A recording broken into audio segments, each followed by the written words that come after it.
Hello, Joe. Got goats. Let's go over. Alright, folks. Well, one of the things which I've been meaning to do, and this is more of a training video for rookies, is to cover how to crimp a fucking cable. How many times has somebody asked me, how do you crimp a cable? And it's just like, well, it's really, really easy. So I'm going to show you two types.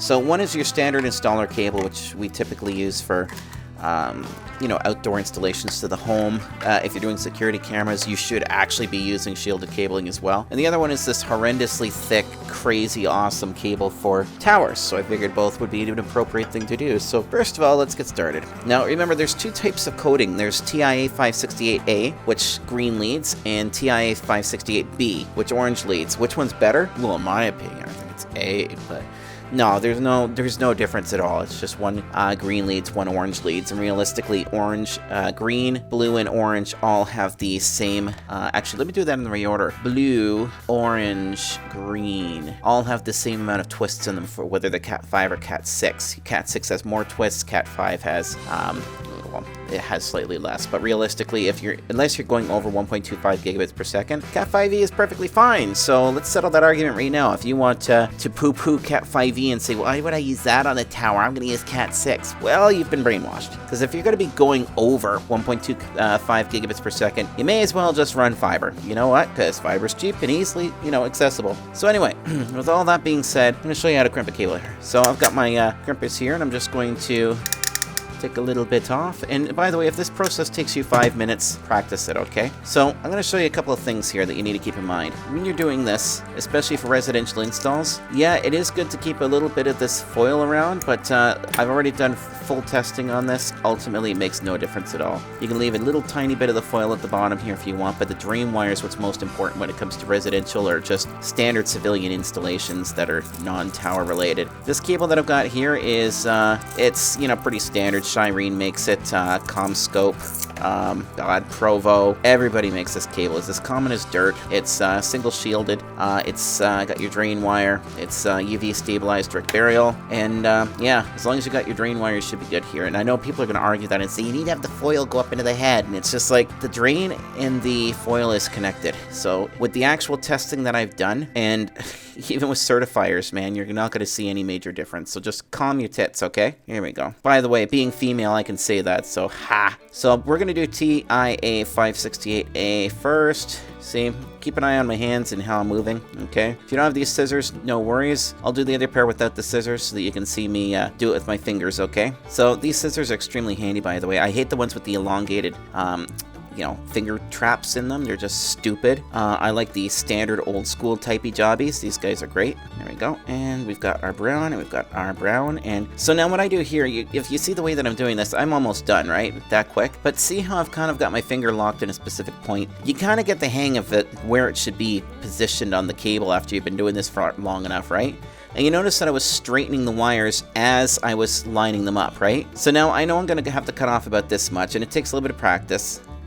And if you take off a little bit more than, or less than you need, then you can always, take off a tiny bit more. So now these guys are perfectly flush. I am going to tuck that in. Now I'm going to take the jacket here, and I'm going to squish that in, like so. So the jacket goes up inside, and I'm going to give it a little bit of a wiggle twist, okay? Now, before I actually crimp the head, there's two things I check.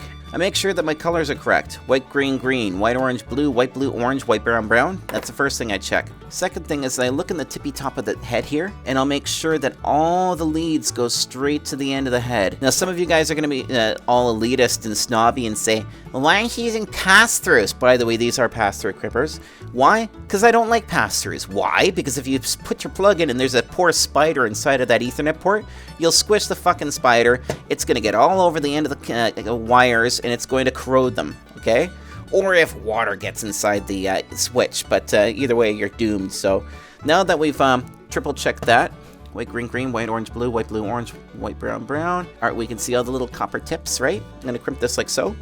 And this is another controversial point right here. Let me show you how I do these for residential. I bring my ground lead and I wrap it real tight, okay? And trust me, folks, been doing this for years, and I have never had problems with any cable installation that I have done, period. And that includes ones that have taken lightning hits.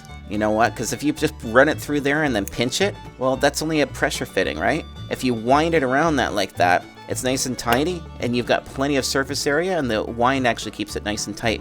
So there's your connector, right? If you want to tighten it up a little bit more, you can take off a teeny bit off the end. Your jacket has the ability to push into here, that far. So now that you've seen me do that, let me do it one more time. This time I won't explain it, I'll just show you how fast you guys can do this. And hopefully y'all learn something here, because it doesn't take long to crimp a head. And I've seen guys do these heads and take like a solid 5 minutes to do it, okay? Watch. I'm going to free this up here. There we go. Mind the ground wire, the drain. Get my plastic off. Okay, I'm going to line up my leads like so. Okay, there we go. And now I'm going to spin them. With my forefinger, there we go. There's these guys here. Now I'm going to start lining up the rest. Get our blue in here. Alright. I'm still thinking about this while I'm doing it, by the way, which is kind of messing me up here. Alright, there we go. We got our lineup. Like this. I think those scissors need to be sharpened. Push the ground out of the way for a second. Slide her in, making sure that the drain is over here. Get the jacket in there. Okay. Give her a little wiggle squish. White, green, green, white, orange, blue, orange, white, brown, brown. We're going to look up here at the tip. Make sure that every single lead is right tight to the end. Crimper. Pins look good. And then wind her up. Alright. Simple as that.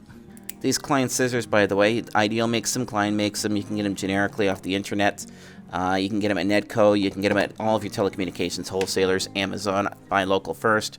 So that's basically all there is to crimping one of these guys. Now, there is a far shittier cable to crimp, and that's these awesome epic tower cables that I love oh so much. I'm going to cut this down just to make it easier. Boop. There we go. So this is the stuff that you guys have seen me recommend in my grounding video. It is actually Ubiquity Tough cable, but I've been very impressed with the double shield. I like braid. Now this guy here, I'm a little bit less... Trust me, you'll go crazy if you try to actually do perfect on this. Oh, there's people PMing me while I'm trying to make this video. Remember, I'm busy. I try so hard to get these videos out. When you're cutting the jacket off of this, the braid, make sure to mind the cable here. So this guy here, this is tower cable. This is Tough Cable Carrier.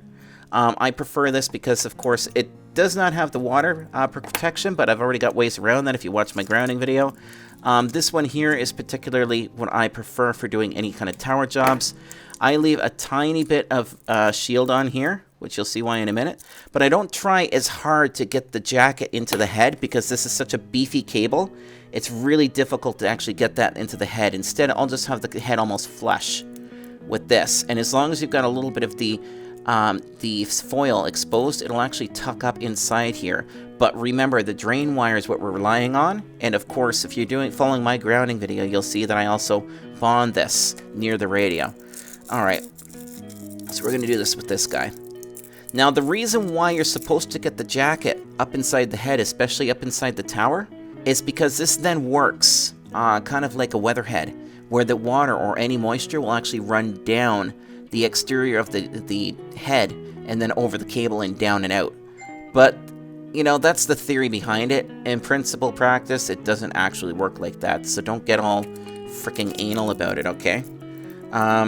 Ultimately, what you want is you want a good, solid, reliable head, okay? So let's look right here. And you know what? This video is probably going to have comments turned off because I know how controversial crimping can be because of all the elitists out there that'll be like, oh my god, my way's better, and then a war will happen in the comments section. I'm praying that it doesn't come down to that. Okay, so we're going to do this one TIA 568B. So we're going orange. So white, orange, orange. It's a neat little poem, by the way, that I kind of remembered.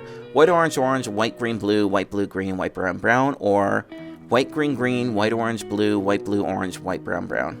It's kind of easy to remember that sort of stuff. Now notice I'm not using my scissors this time to straighten this out, but if you get used to these things, they're handy as hell, okay? I just love my scissors, okay?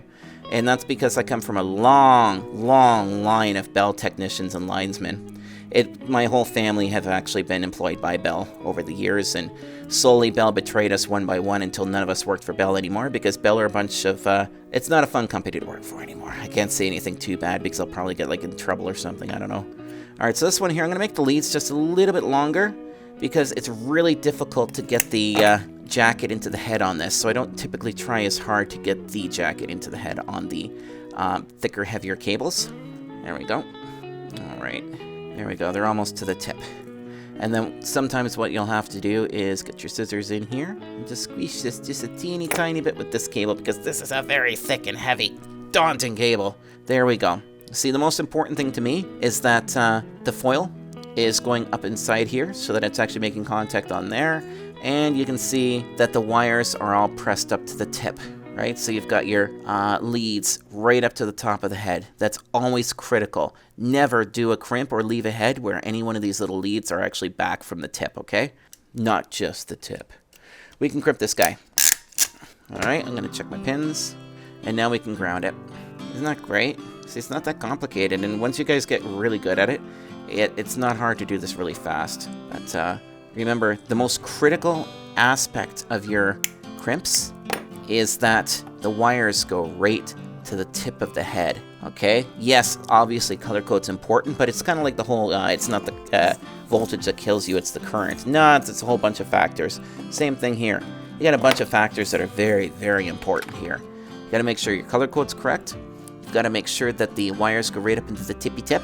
And you gotta make sure that your drain wire's connected or that you have a solid ground. And by the way, if your cable doesn't have a drain wire, I would call it trash. That's my opinion, but remember, I also repair this equipment, so I see what lightning damage can do and what EMF can do and what FM towers can do to this stuff, or AM towers for that matter. So I'm really in favor of using properly grounded heads, right?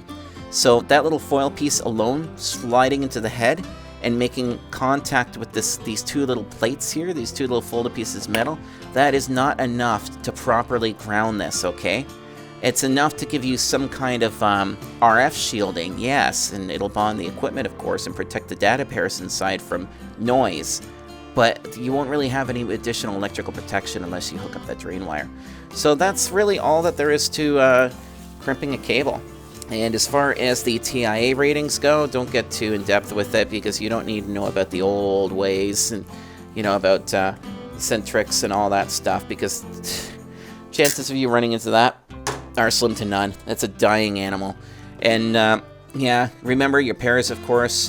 This is just standard telecom. I believe that it goes blue, orange, green, brown, and then slate, and then like there's some white and purple and or violet and magenta and all those fucking colors in there. If you ever want to look it up, look up the color code for telecom cabling, and then this will make a lot more sense, because ultimately what's going on here is you're working your way out. So blue is your first pair, green is your second pair, right, in this configuration here, and then your oranges are shoved to the left and the browns are shoved to the right.